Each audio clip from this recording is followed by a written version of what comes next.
There was a young boy living in a distant village who was very worried about the people around him. He thought that they could be a bit more compassionate, a bit more friendly, kind, less egocentric, less self-centered. And so he takes it upon himself to go and study under a reputable sheikh. He travels long, he travels far, and after finding the renowned scholar that he was looking for, he studies under him for a good 6 years. 6 years later, he returns back to his hometown in order to help his people with what he has learned. But to his surprise, he finds that they are more friendly than he remembers them to be. They're a bit more compassionate than he remembers them to be. They are more altruistic, less egocentric. And overjoyed with this discovery, he prepares a letter for his sheikh, and he tells his sheikh they are a lot better than what he remembers. And he ends the letter with the words, "Oh, how the people have changed."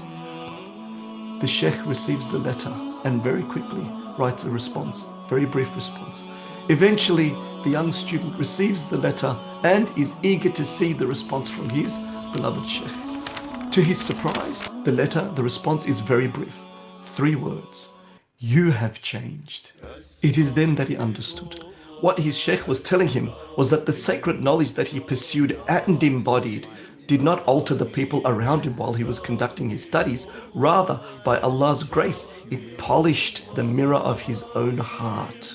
They remain as they are, but the light of understanding has transformed the manner in which he sees other people.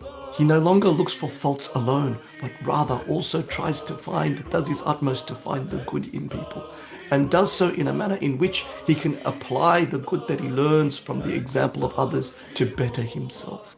And if he were to find fault in them, he would find the best, most subtle, most gentle way to bring out the best in them without breaking their hearts, without being condescending, without being judgmental. The Prophet ﷺ, he says, "Al-Mu'minu mir'atul mu'min." The mu'min, the believer, is a mirror to another believer. And we will discuss this hadith in detail and how it relates to this beautiful story.